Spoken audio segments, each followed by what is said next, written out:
Welcome to our latest episode of the New Paradigm Intimacy podcast. Today we are delving into the area of the erotic mother. Now, this is something that is a really beautiful theme that weaves through the Institute of New Paradigm Intimacy. We work really deeply with mothers in the space of sexuality. And so it's a topic we've been wanting to talk about for quite a while now. And I've got the most beautiful guest who's coming in to join me today, Zoe Swain, and we're going to be talking all about her journey and her experience in this particular area as well. So Zoe is a sexuality coach, embodiment practitioner, and visionary who brings pleasure and awakening to the spirit to all who cross her path. She has a bestseller called Unfuck Yourself and has worked in many different realms of mental, spiritual, and physical wellness. But throughout all of those areas, ranging from everything from naturopathic to raw food, nutrition, yoga, all of the pieces, her key message has become really clear that it's embodiment and sexuality that are the keys to unlocking life. She runs an integrative school of sensuality for men and women, which allows them to connect deeply into sensuality, sexuality, and become fully embodied in their own true individual nature. She also runs retreats 3 times a year, and she's just this extremely flavoursome woman. She has a prior life in worldwide success in rodeo, and in her current life, she's also a personality familiar to the Harley-Davidson motorcycle world. She rides a Harley herself and drives a 67 Black Mustang. She's featured on the covers and pages of magazines, including Women's Weekly magazine in Australia, HOG magazine worldwide, The Horse Down Under, and many more. So you can really feel the diversity that this woman really brings. While oozing all of this beautiful femininity and sensuality, she brings so much realness and a really grounding energy that's so easy to relate and connect to. She's got this amazing intuitive ability to just cut through the bullshit and will absolutely delight your senses. So welcome, Zoe. It's so great to have you here with me today. I also forgot to mention that Zoe is actually studying with us at the Institute of New Paradigm Intimacy as well too. So we have really gotten to know each other quite deeply through her process with that as well. So this is going to be a really beautiful chat. So yeah, thanks for being here, Zoe. Yeah, thanks, Lauren. Thanks for having me. That was, that felt really lovely to receive. Yeah, thank you. You're so welcome. And before we jump into the chat today, I would love to hear, when was your last self-pleasure practice and what did that look like for you? Okay. So my last self-pleasure practice was on the recent full moon. So it's just a few nights ago, maybe within the week. And what did it look like? It looked like it's about 3.5 hours of ritual, actually. Usually on the full moon, I go pretty deep.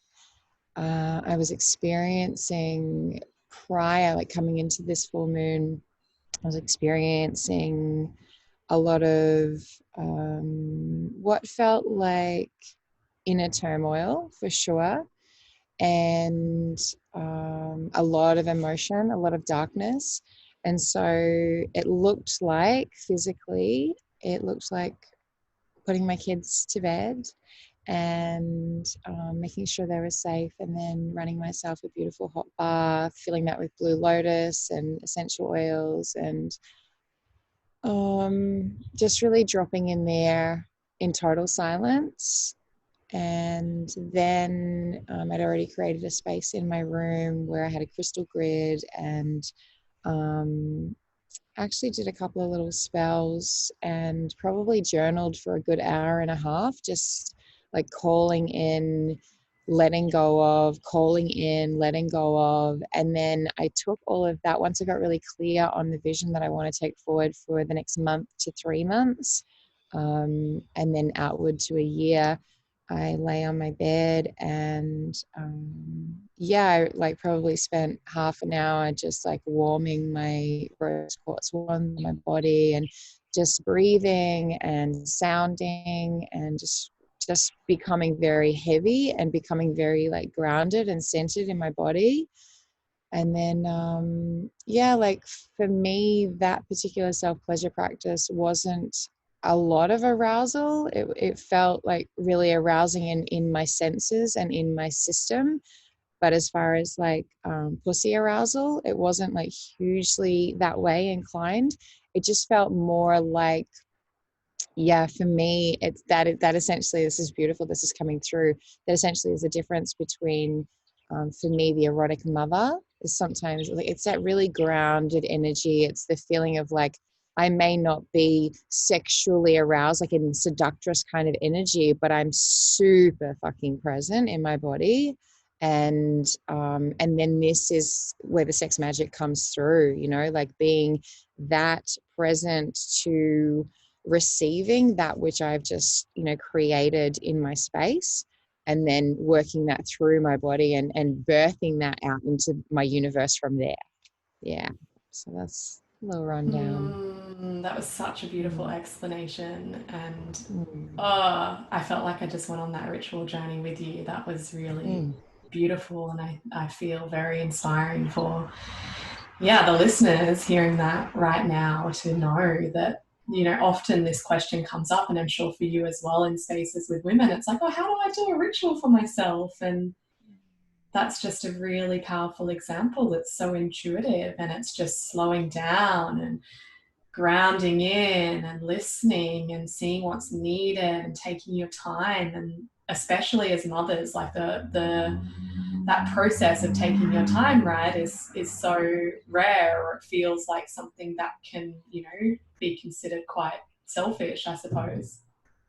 Yeah, and you know the things that I love about my way of relating with my kids. I have a 9-year-old daughter and a 12-year-old son, and you know, probably for the last 4 or 5 years, I've been super, super open about my sexuality and my rituals, and anything at all that comes up, I'm just like, oh yeah, like I can totally answer that for you, you know, whether they're just like, oh, I'm really scared to ask this, or like, I'm embarrassed that I don't like, I don't know if you're going to get angry at me or whatever. I'm just like, bring it, you know?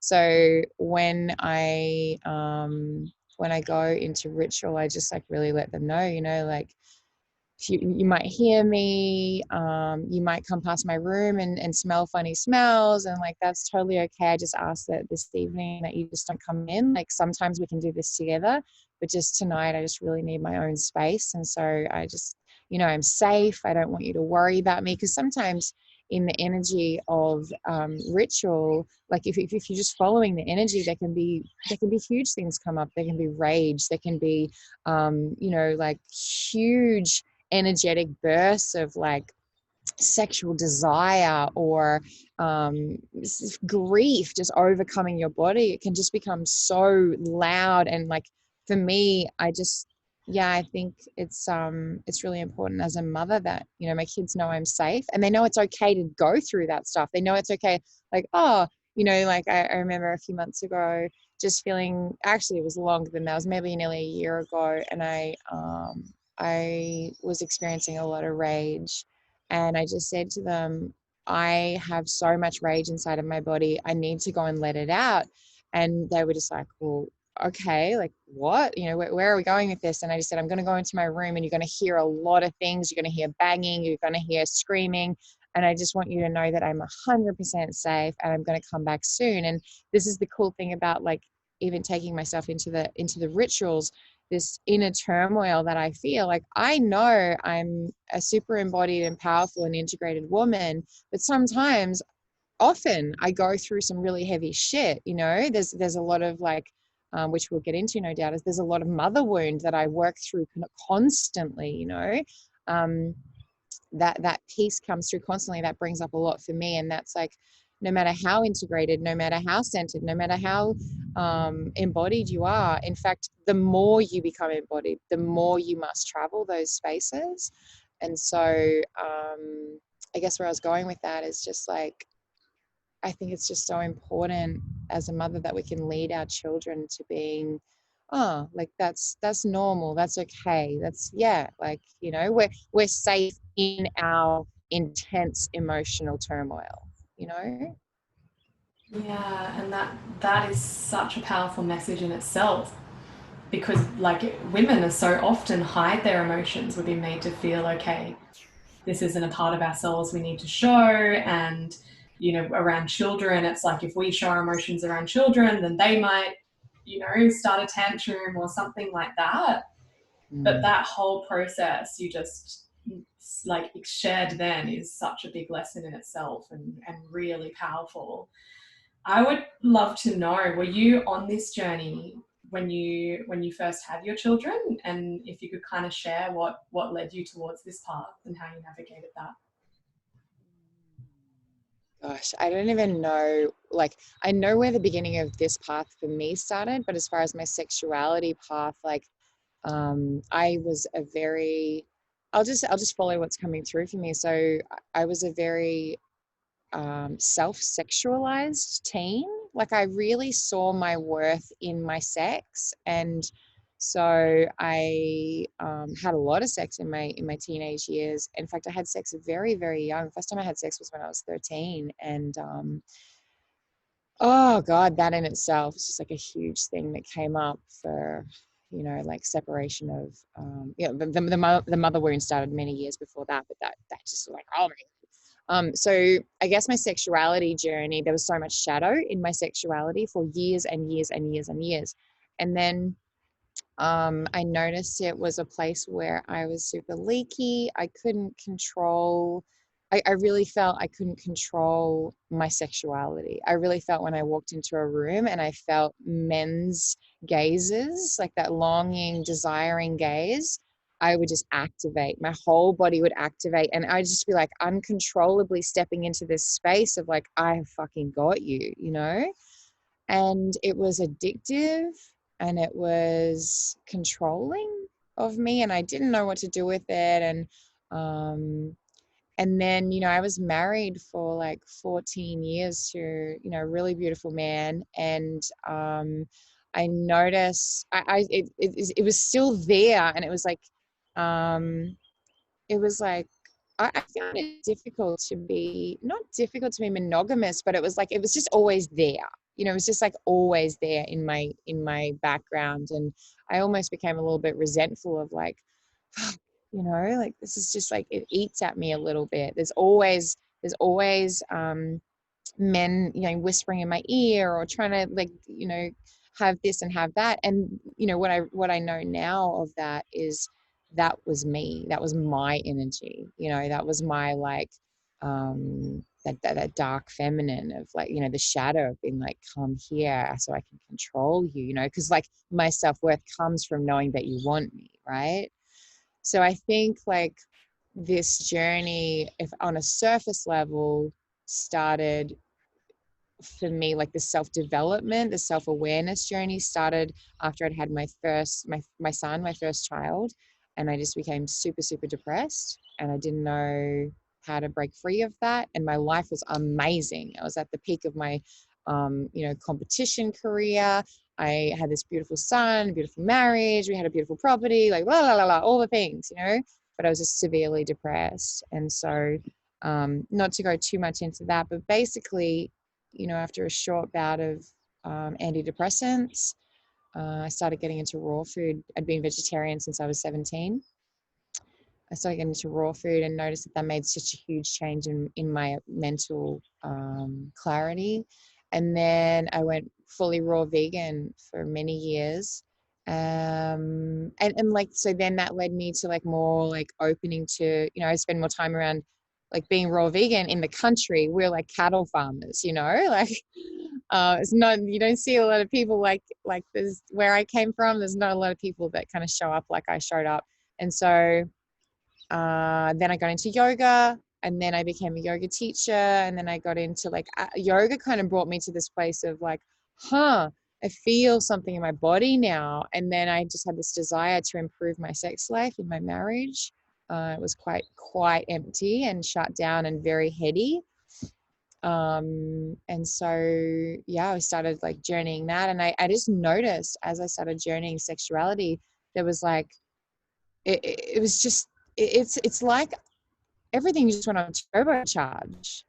I just became like holy fuck, I can like actually, I know what that energy is now that like tries to get that. And like now now I can befriend it. And now, like, you know, the type of body feelings I was experiencing during sex with my partner were just like worlds away from anything I'd ever experienced, you know? So I guess that's kind of just led me to yeah, this really deep, this deep understanding of myself has come through my sexuality. And also, like, I love that I'm gifting that to my children, you know, because they're already sexual beings. Like anyone who kind of understands the erotic innocence nature of a human is like, we're born from sex, we're born from this magic, we're born from this miraculous sexual energy, which is life force energy. So like we come into this world and it I say should, I know should's not like a necessarily a great word to use, but like I hope that, you know, for my children's children at least, because I wasn't awoke to this when I had my children at all, but I hope that for my children's children, it's just a natural progression. Like there's no shame, there's no stopping. Like, cool, you want to play with yourself, amazing, like that's fine, you know, just you do you and enjoy your body and you know, just fully be comfortable. Like it's incredible.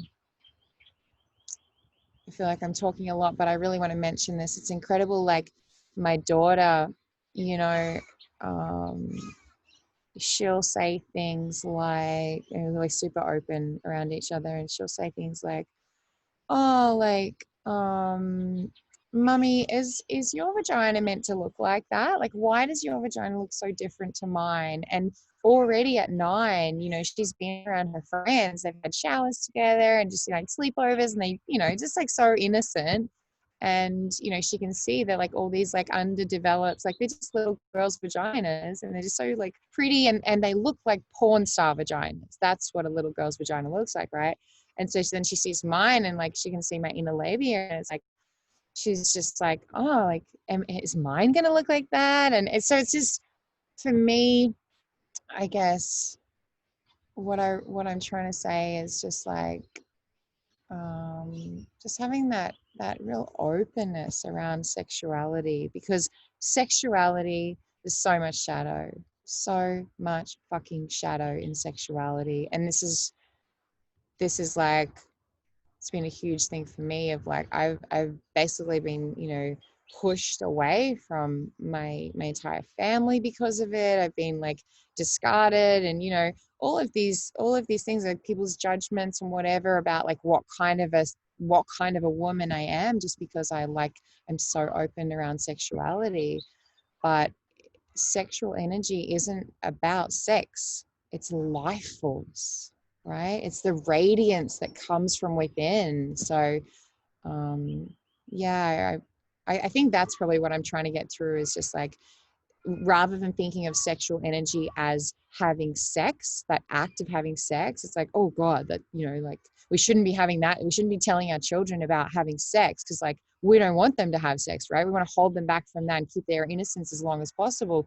But the thing is, like for me, it's just like I want to encourage them to know everything they can possibly know about sex and actually understand it in their body rather than just a mental frame, so that they can understand that it's not just sex, it's life force. It's like when, you know, when my son first feels a feeling for a girl, he doesn't have to act on it, he doesn't have to feel shame about it, he can just be like, hey, like you're beautiful and I feel arousal, but like let's just sit with that, you know, rather than being like, what the fuck is going on inside of my body, you know, like, yeah. So so Yeah, many so things. many things. Wow. I love this chat. And how you're like, you know, you have that energy of, you know, being able to pull men in. I feel like that's what I do on this podcast sometimes. I just hold this energy. I'm like, all right, let's pull out the transmission, and all this magic just comes Mm, through. So that mm, was so powerful. And yeah, the piece around creating sex as this normal conversation. Even there's so much of a paradox in what you said towards the end there. It's like parents don't want to talk about sexuality because they want to keep the child's innocence, but it's actually welcoming those conversations that maintains the innocence of sexuality throughout life. It's not putting it in the shadows, it's putting it in the light, so then they can approach their sexuality from a heart integrated and integral place later on in life, and also know that when things come up around their sexuality, their parents actually a safe space to talk about it. We feel like, yeah, we don't have that safe space to really go into that. So Yeah. yeah, it just shows that being sensual and connected to your sexuality as a mother is so important, because if we're not uncomfortable about it, then you can hold that safe space as well. So what was kind of your first experience then, being such a sexually empowered woman, or even having this deep connection to your sexuality, then becoming a mother? Did you feel this kind of need to then shut down this really big part of your essence? 100%. Yeah, I didn't feel a need to. I felt a natural progression to. So this is what happened for me, and it's not necessarily. I have a lot of clients who'll come to me who like just naturally, they say they naturally, like they have a child and then their sexuality shuts down. For me, what went on was I had a child, and when you're a woman who lives on a property, I ran a business, like a business where I had to travel all up and down the East Coast. So I was still running my business. I had this little boy who was breastfeeding, little tiny baby. I was running a 600-acre property with my husband, but he was like away all the time. He was a sales rep, so he was away. So I was like, imagine, I remember times when I was like breastfeeding and trying to fix like water pipes, and, there's cattle getting through the fences, and I'm just like bawling my eyes out. It's just so much stress. So what I found was, I was working horses, I was competing, I was doing all these things. In that much stress and that much busyness in my life, I just got to a point where I was like, fuck my life. Like, I just don't, I became the martyr. I became the martyr of like, I have to do everything. I have to hold everything. And then it became a place of like, fuck you for wanting sex from me, because I'm holding so much. And I feel like that is an energy. There's a little mozzie here. I feel like that is an energy that a lot of mothers hold, is we are like, okay, we have this baby now, or babies, and what happens with the female mind is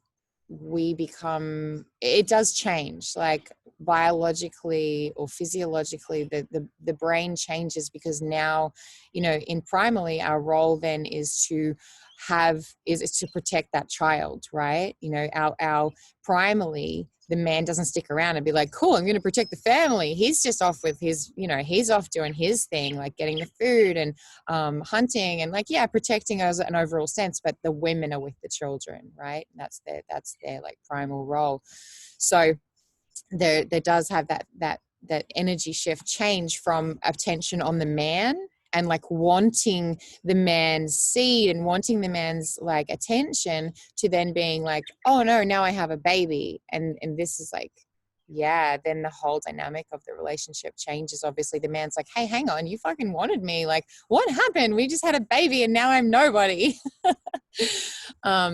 So then the piece comes through of the woman just becomes consumed with like maybe the mess in her house, or the fact that it's like she has to pack 3 bags to go and just like simply go and get a coffee with a friend. It takes an hour and a half to get ready. It's like, I don't feel as beautiful as I did. My body's changed. And so I think, most women, or all women, me included, there becomes more. And as there becomes more to manage, we are unable to, like, put it this way, the more stress, the less senses are activated. So the more stress, the less sensuality we can drop into. Yeah. So that's why when couples come to see me, and they're just like, well, the woman's like, I just can't, I just don't want to have sex. And I'm like, cool. One of the first things I will say to them is, if you want to really drop into your sexuality together, or even in intimacy in any kind, you have to get this woman away from her home space. You have to get her away from stress, because, we're just micromanaging everything all the time. And I think, it's just been a major not learning curve, but it's been a major piece that I've picked up for myself over the since COVID landed. I noticed how much more sensually like alive I became when, like, because when COVID hit, I was out at this beautiful property, my partner's property, and there's just birds and it's quiet and we weren't going anywhere. No one was going anywhere. No one was doing anything. We just like, and then I realized that's the piece that I must like really bring through my school of sensuality for women, especially, is the piece that like you must remove all of these things and you must like give yourself space so that you can really drop into your body. Because whilst we're in here, you know, which is like anything that's like busy and stressful, stress resides, you know, here firstly. So to drop into sensuality, we must remove stress. So coming back to your original question about like, you know, motherhood, I found myself just completely shut down my sex. You know, I remember it's like a kind of an intimate thing to share, but I remember when we thought about having, because I'm an only child, and so I wanted to only have one child, but my husband really wanted to have more. He's like, only children are so spoiled, you know. I was like, what? So when we went to have the second and I agreed, I literally just lay on the bed and just took my pants off and was just like, do it, just do it. And it was just, must have felt so fucking horrible for him, because he's just like, are you kidding? You know, like there was no sensuality, there was no enjoyment. It was just like me staring up at the ceiling, just being like, fuck, I hope this gets over with soon. And it's like, that is where I got to with my sexuality. It makes me feel kind of like, just really, like there's a few things that come up around that. One thing is I feel ashamed of like doing that to him. I also feel ashamed of doing that to myself. And I also feel ashamed of like having that as the transmission for my daughter. But I know who she is now, and she's just a fucking divine little creature. So, but there's no need to do that. There really is no need to do that if we just remove the stuff and communicate. It's something I didn't understand. I didn't understand how to communicate that, like, I'm feeling overwhelmed, I need your help, or, you know, whatever it was. I just was like, no, I can do this. There's a thing. All of us women are like, because of the way the society is going and like the things that we give congratulations for as women, as like everyone congratulates you for doing more, for achieving more. And it's like, okay, cool. And I want that. I want congratulations. I want people to see me. So I'm going to do more. And then it's like, you know, I see it all the time in relationships, two people trying to penetrate, you know, and it's like, it just doesn't work. Our power, our magic as women comes from our ability to like be in this creative feminine energy and to draw and inspire through the world, rather than to go out and punch a hole in the wall and be like, I'm coming through, you know? Yeah, so important. And having that balance, it just completely transforms the way we can show up in the do energy. When we're so nourished, it's like, oh, we come to this doing with a soft nervous system. And you know, we learn a lot in the institute as well about like that limbic resonance, and you know, being able to be in that calmer state while still doing the things. It changes everything. Yeah. Yeah. And I'm sure that in your courses and at your retreats you work with many other mothers as well, and get to see this arc of transformation. If you can kind of share what process really unfolds in that, and what kind of changes in their life with their partners and with their children when they're actually able to connect more with their sensuality. Yeah. So this is specifically at the retreats, is what you're asking? Or even just across any women that you work with, I guess, kind of getting the picture of what you see occurring with mothers when they're able to move past these layers of shame and conditioning around how they need to behave and actually drop into their sensuality and sexuality again. Yeah, it's a really big hurdle I see with women, that they're afraid for their children to see them as a sexual being.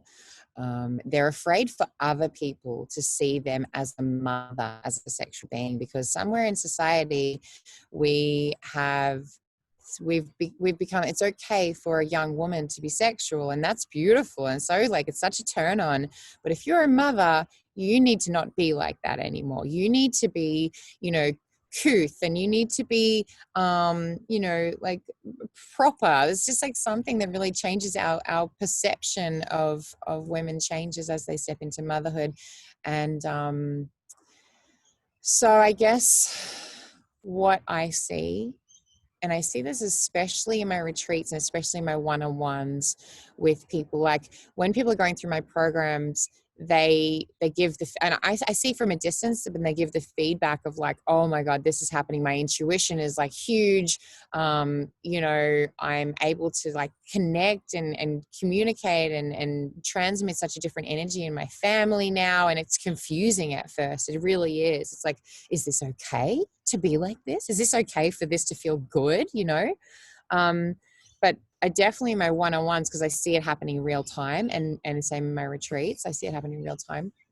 And I guess like what I will share is what I see as my most powerful process, which you've asked for, is the transmission in itself. And that's me like being that transmission. I had a session, one of my many sessions this last week was with a woman who, you know, I said to her, like, I'm here to witness you today. I've been working with her for quite some time. Witness you today in your wrath, in your anger, in your like full just rah. And she's like, yeah, cool. Okay, cool. We can do this. And she became frozen. She became really frozen. And then, you know, I just sat with her and, you know, held space for her to like, just see where it ended. And then she just like stopped. She's like, I am frozen. I can't access this. And I said, great. And she's like, well, like now what do I do? And I was like, here's what we do. I give you this transmission. And so now you watch me, and I want you to filter what you see through your body. I want you to let go of your mind and your judgment, and like whatever's there for you, I want you to feel it and feel how affecting it is for you.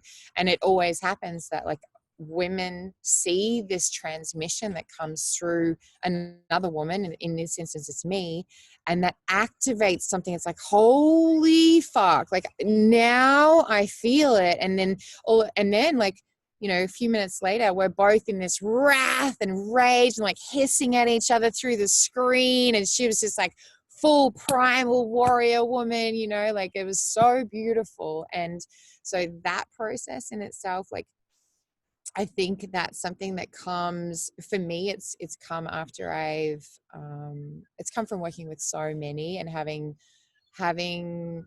worked under so many, you know. It's like when somebody asks me to do something, I'm like, oh, what does that look like? And then if they transmit it to me, I'm like, oh yeah, I meet you in that. I can absolutely do that, you know. And so I think same thing at the retreats. I always give that transmission of embodiment. I always show women what that looks like. And because it's the big permission slip. When women see what that looks like in me, you know, I hear it all the time. Instagram, day after day after day, people messaging me being like, fuck, like you give people permission, and it's like, you're just who you want to be. And it's that's the process. I think that is like the most powerful thing. If you want to lead, be in that which you are leading people to. Yeah. Yes. Oh, I'm such a stand for that.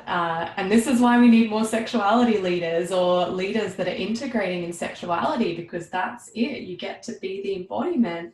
And then whatever message you share through words or your beliefs, you're actually giving it to that person, and they get that activation. And what I really felt connected to when you were sharing that as well is like women having the extra support as mothers as well from other women that are open in this way, the sisterhood. I'm actually living in an area on the Gold Coast at the moment here in Burleigh, and the headland that I'm just nearby, it's this ancient birthing place for Indigenous women. And so it was a women's only area where all the women would go and give birth. And when they're going through that process, they'd all be holding and supporting one another. So, or even just feeling that in my body for us to be having this conversation right now, you know, me transmitting that energy that this land really holds. It's like we've really lost connection to that, having that extra support. Even women, I haven't had children, but even women having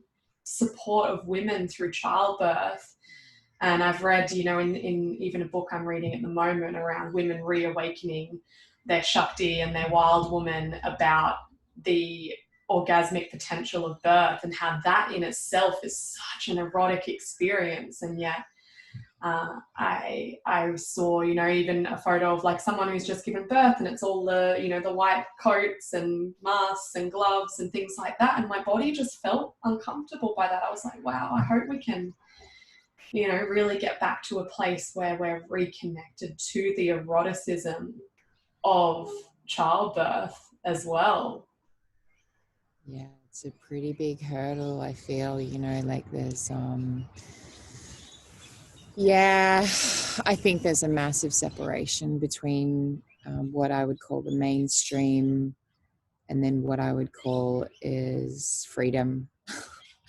I don't know, like that feels like I wasn't expecting that to come out of my mouth, but I really feel that like in the mainstream system of birthing, there's very few that will offer you your own choice. They will support you in your own choice. Like there are some like real, there are some doctors and nurses and, that they'll really empower you, I'm sure. But definitely in my own experience and the experience of many others is like women believe that, well, my doctor's in charge now, and it's like that in itself is like, oh, great. So somebody else is taking over my body. And that's what we do in sex. It's what we do in everything. We make it somebody else's thing. It's like just all the time as women, we want to give, but we're not giving from a place of embodied desire to give. We're giving from a place of head, like I should be doing this, I should be feeling this, or I should give to my partner, he wants sex, so I should give that to him. It's like that's so disempowering for everybody.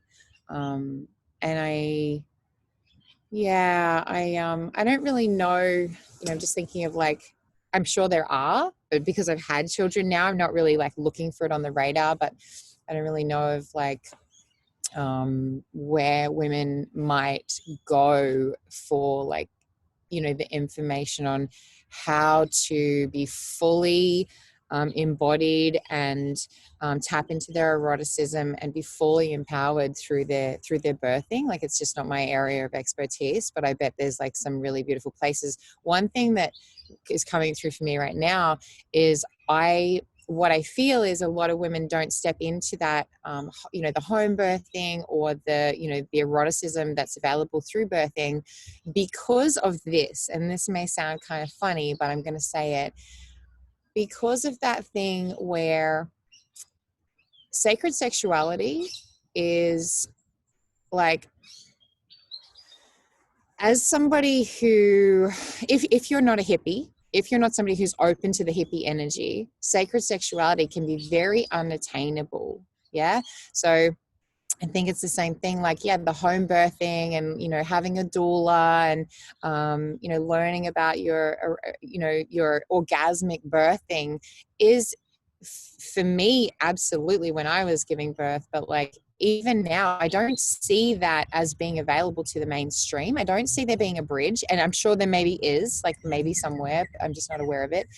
But that's what I love about like the energy I'm stepping into in my business is it's taking sacred sexuality and bringing that to the women who are least likely, and the men who are least likely to go to a sacred circle, join hands and share their deepest wounds. Like, I want this shit to be available to every person on earth. And it's like, if they want it, I want them to feel like they can just come and listen. They can just come and take it in and not have to like spill their guts about everything, because that's not a safe place. That doesn't feel safe for a lot of people. So there's just like so many places where I believe there you know, we need to build a bridge. We need to build a bridge between that which we have learned. Like me, I learned from the hippies. I learned from the sacred sexuality teachers. I sat in circle. I sat on cushions. You know, we got naked. We did all those things. But now it's like that's not what a lot of people need. It's not a safe space, and not a lot of people are open to doing that. So, yeah, I think we really need to build that bridge. You know. Oh, I can't hear you, honey. There we go. Yeah, great. Getting used to this brand new mic that I've just got for this podcast. But I feel like you just really brought through the transmission of the Institute of New Paradigm Intimacy as well, because that's really what we're creating is the bridges, like the women, you know, like you and I, where we've come from these backgrounds where we understand the mainstream and can connect with those kind of people, but have been on the journey and been on the spiritual side. And it's like that even in itself is what we do in the work of sexuality, the weaving, you know, the mainstream world and the alternative world, the weaving of the masculine and the feminine. It's like we need these leaders that are bringing both together and actually communicating it through embodiment, like how you even mentioned the power of embodying something and being the transmission. You can be speaking in whatever language that is understandable to that person, but they're going to be receiving that depth of all the hours of sitting in circle and ceremony and pieces like that just through your body. And so it's like we get to be these little undercover agents in creating transformation to bring together the old and the new.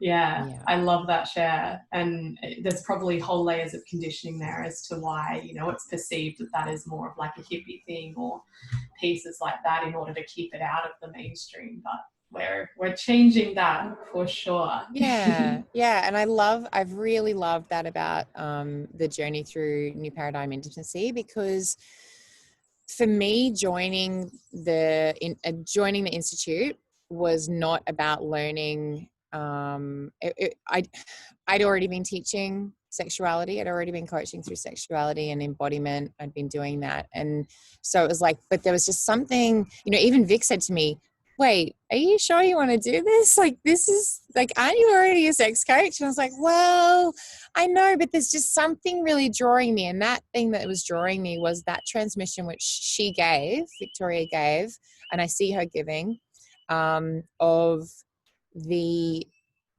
I mean, it is the new paradigm. It's the new way of being. It's breaking down the old patterns, the old beliefs, the old traditions, the old views on what sacred sexuality looks like. And it's the piece about business. Like, that's what I really was desiring from this, was to be able to bring what I know to the mainstream, to the people who I believe need it the most, you know, because when we bring it to the mainstream, that's when the world changes. Because, like, let's face it, 90% of people are in the mainstream, you know, we're like mainly watching TV, and we're mainly doing these things, you know. It's just like, cool. That's what I wanted. That transmission is what I signed up for when I signed up for the Institute. Is like, I want to know how to bring my wisdom that I already have, and my knowledge and my embodiment and my sex and my power. I want to bring that to the world, not just like this small group of people who are just, you know, like more conscious and spiritual people. Yeah, and people, like, even the conversations that I've had for the next round of Institute of New Paradigm Intimacy, like some of these women and men that are joining the course are just starting to wake up even in the last month around this stuff. And so things are happening really quickly. And so we need, you know, leaders like what you just shared that are able to say, okay, come over here. I've got the information. I've got the pieces. And I've just like seen the evolution. Like, I know your business has just up leveled even more since doing this work, and you've called in, you know, new audiences and got ideas of, you know, new messages that you want to bring through, and even stepped out of just working with women and starting to work with men as well, which has just been incredible to witness. Yeah, I've always like worked with men kind of one-on-one, or I have worked with men one-on-one, but like my newest offering, because I have a 3-month, actually I'm just about to, I'm feeling really called to to move it out to 6 months. It's just so much of a transmission. And because I am all about offering space rather than to-do lists of like, oh, we've got to do this week and quick, I got to get through the course, I'm getting behind. So I'm thinking about moving my 3-month course for women, my sensual self-mastery, to 6 months. But like, this is the first time that I've put together a course for men, and I feel like that's a really valuable thing, because what I notice about men in this mainstream, the men that really want to know about the information they're scared to say, I want to know about this information. They're scared to show any vulnerability about the fact that maybe they don't know all the pieces. And I understand that, because my inner masculine wants to, he's like, I know this stuff. I'm the man, I'm the leader. I don't want anyone to see my weaknesses, because I want to, like, I want to be seen as the man, really. And so this is what I've loved about putting this together, is men asking me, like, for what they want. And what they want is a course where they don't have to do group work, not just yet anyway. They don't have to do group work. They don't have to, like, show the other guys, like, where their weaknesses are, or what they see as their weaknesses anyway. They're not weaknesses, but, like, just a video training once a week. It's like, here, get this, have this information, have this transmission of my embodiment, learn about your masculine and inner feminine, learn about, pleasure anatomy and how to control your ejaculation, and use that as an inner power rather than a place to just release and feel kind of relaxed and sometimes empty. And so, yeah, and I've really loved receiving that through the transmission of the Institute. Is like, I guess it just feels like it's really given me a toolkit of how to package myself up. It's like not even a toolkit, like it's not even things that I've learned, but the inspiration that comes from being part of that container has been like, when I see, Vic going out there and, bossing these like talks in front of hundreds of people, I'm like, you know what? I'm doing that. I am doing that. So it's been a beautiful thing to actually, for me, it might sound wanky, but I rarely find inspiration in other people. But I really do find inspiration in Vic's, like, transmission. So that's definitely what pulled me into New Paradigm Intimacy Institute. Yeah, beautiful. I love it so much. And even just feeling the way that you spoke about business just then, and you're like, oh, I'm feeling that it needs to be this, and this is what I'm feeling. And I can, like, that actually, if people even want to listen back to that, if you're like, how do I even approach creating a business around sexuality? That is the piece. It's like feeling what's there and what's alive in the collective and what you want to bring through and how you want to structure that to nourish you. It's like, yes. This is how we get to weave sexuality in business as well. So I feel like we can wrap the chat up there, because we're kind of getting into what could be a whole new episode on the topic that we're going into. But is there anything else you'd like to share? I know you've touched a little bit on some of the pieces you're working on, but if there's anything else that you want to leave the listeners with, the space is all yours. Thank you. I guess, like, would it be okay to tell listeners just about, like, a little bit about the courses that I have? Because I kind of put together a beautiful discount, because I'm really thankful for being on here, and I think anything that we can all get together and support, more people to step into their sexuality and their sensuality is a really good thing. So I spoke a little bit about my Container for Women, which is a 3-month and soon to be 6-month course on sensuality and sexuality, delving really deeply into undoing because what's happened over time because of the patriarchal conditioning is every woman would have felt objectified at some time, but what has happened through that is we've become to objectify ourselves in ways that we're unaware of, even seeing our being in our sexual being, but having that look a certain way, like having it look a porny way, or having it look a way that we think another person is going to desire, rather than having that be for us. Another thing is, most of the women who come to me have never experienced orgasm before, and these are like 30, 40, 50-year-old women, and So that's like a huge transmission from the piece that I'm able to like gift through in that. So if any women like kind of want to journey this for themselves and go deeply into this with me, then they just go to my website, zoeswain.com, and or it's on the link on my bio in my Instagram. But I've got a huge discount that I'm offering to listeners for you guys, and they just need to use the code New Paradigm Woman.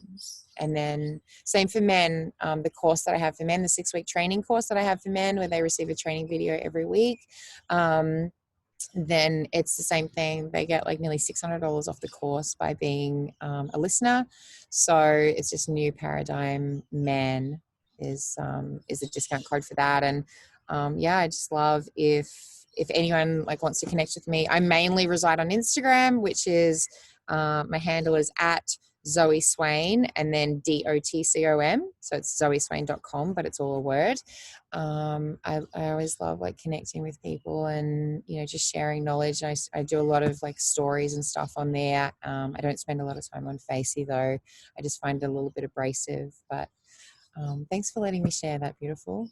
Yeah, of course. And this is actually what we love to empower all the women and the men, soon to be first course for men, going through with us, is that yes, we each have our own unique transmission of sexuality, and so we want to give you the place to share that, and whoever we're meant to learn from, we get to learn from. So if you're resonating with Zoe in a message today, absolutely go and check her out on Instagram.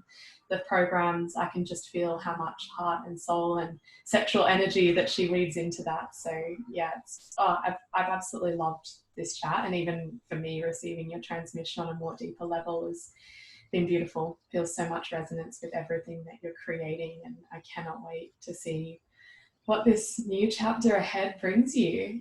Thanks so much, Zoe. thanks, Lauren.